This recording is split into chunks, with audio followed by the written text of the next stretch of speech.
What's up, Gunpla modelers? This is Strider Prime bringing you another edition of Gundam Models, and today I am going to do my year in review for 2013.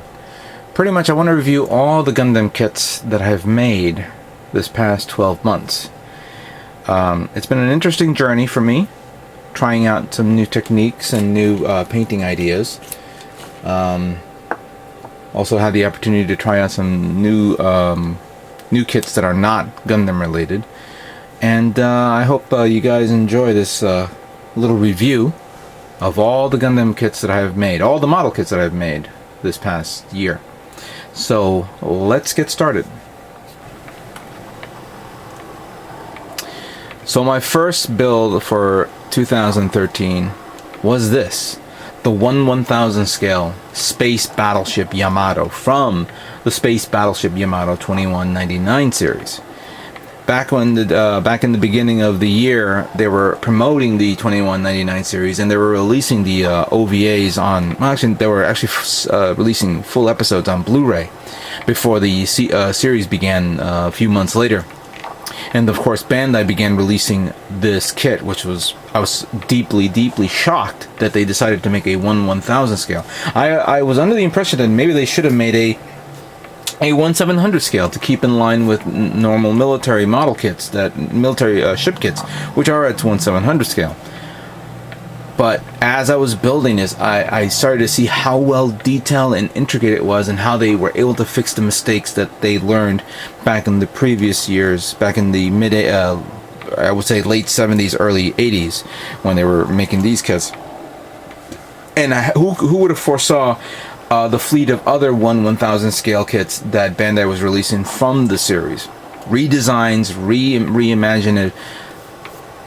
I was deeply shocked, and I am amazed with it, and I can't wait to get the newer kits that we're getting this year, hopefully. But yeah, this was my first kit, and I am definitely proud of getting it, and I'm hoping to get its bigger brother. So my next kit was the 1/44 scale Heavyarms custom from the Gundam Wing Endless Waltz animated series, or OVA series, how you want to look at it, or movie. I had this kit for a while, and I thought it would be a cool idea to start building it and painting it. But I wanted to detail it up a little bit here and there. Didn't go full blown on this kit, just did a straight build type thing. But I wanted to test out a new paint, and if you see the silver barrels, that was me using an Alcad 2 chrome on this, and I said it would be a good idea to test this out and see how it looks on this kit, and results were okay, very decent, very decent. So I was deeply impressed in how it came out with this kit, and it was for me for trying out a new type of paint on this kit. So my next kit that I started to build was the real grade Infinite Justice from the Gundam Seed animated series. I titled it Blue Justice because I thought it would be a cool idea to reverse the colors, even though, yeah, it's red, and a lot of people gave me a little flack about this, but it came out really well with the two-tone colors, and I was deeply impressed on how it came out with, and I was very pleased. However, I made a series of mistakes. You don't see it here. Actually, the mistake was actually on the actual backpack flyer. For whatever god-awful reason, I could never seem to close it properly. It would not shut. It would not seal properly well for me. And no matter how many times I cleaned it, I opened it, I closed it, I was running a risk of actually destroying the part. So at the end, this is what I have. It was supposed to be my second entry to the MosquitoCon show, which it did not, was not ready in time for that. I was deeply bummed out that I could not finish this in time for the show. And even for me getting to the point where I was actually getting ready to do put on decals on this, I was like, oh man, how can this totally get messed up? Nevertheless, it still looks cool in its current schematics, and I hope you guys didn't. I saw the video counts. I'm very glad that you guys all enjoyed my build of this kit. So my next kit that you see here is the Jesta cannon from the Unicorn Gundam animated series. You're probably wondering where the hell are the cannons. Even I want to know where the hell the cannons are. I had a bit of a problem here in my room where things fell and got misplaced, and let's just say that I must have misplaced the cannons. It's somewhere around here. But when I was building it, it looked like a really cool kit, a really nice design, and quite frankly, I wouldn't be surprised if they would make the master grade version of the Jesta cannon. It's pretty simple, pretty easy to make. The only parts that are going to probably be replaced would be the armor of the legs, the shoulders, the arm, and of course that cool little multi-use gun. So it was a quick build to make. I didn't feel like painting it because I already painted the Jesta, the original Jesta, which came out really nice. But this is a cool kit to get for those of you who are interested in the Jesta kit. For my next kit that I built, it was none other than the Master Grade Tallgeese from the Gundam Wing animated series. I was really impressed with this kit's design and features when it was being released, and I knew that someday we'll be seeing other kits along the line, especially the Leo, if Bandai decides to make a Leo version of this. But when I got this, I said this will be my next entry for Mosquito Con, and I decided to use the LCAT paint on this one to full effect. And as you can see, it came out so well, it gave me the 3rd place prize at the Mosquito Con show. I still am marveled at how well it came out. Everything worked perfectly. It fell into place.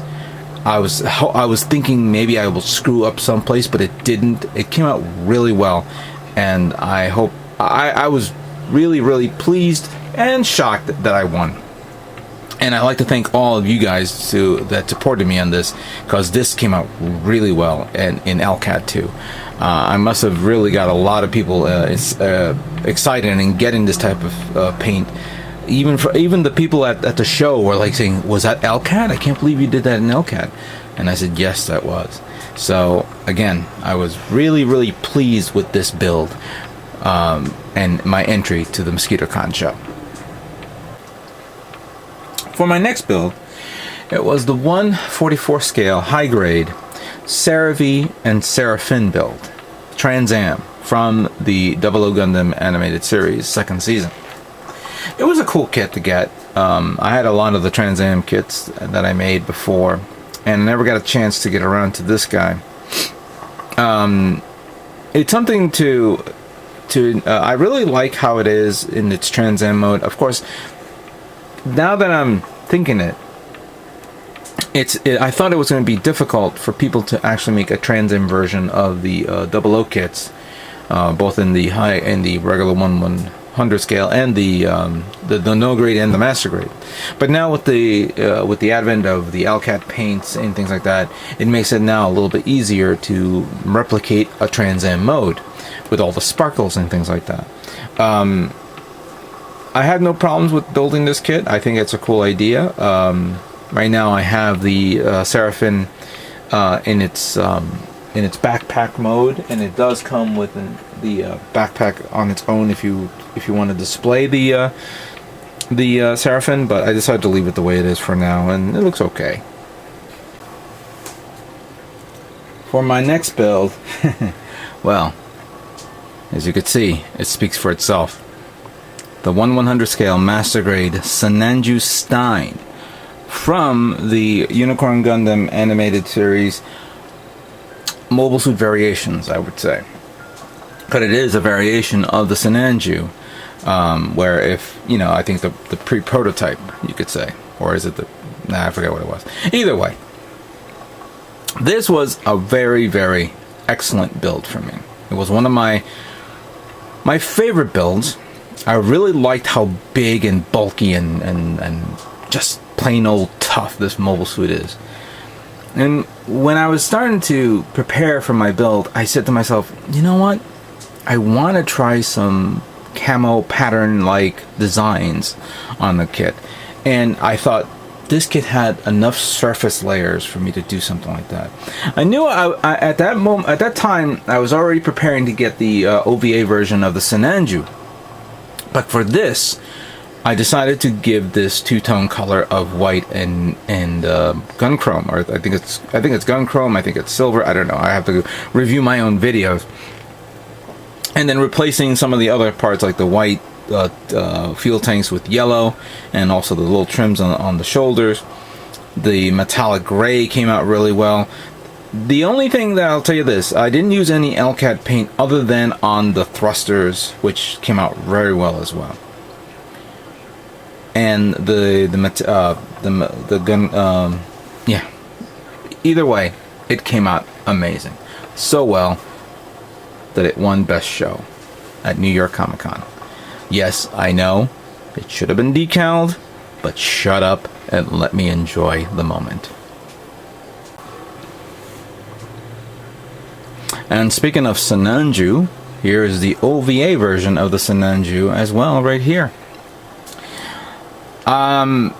With this kit, I've done a lot of work on it, from the gold, doing the reverse wash on all the gold parts, to giving it this semi-purplish burgundy type tone that at first I thought it was coming out well.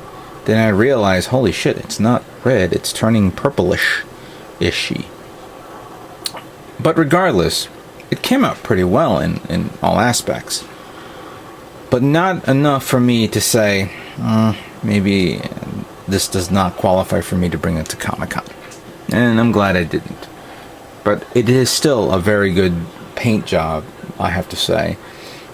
Something that I need to work with. I thought I had it down all pack with the LCAD.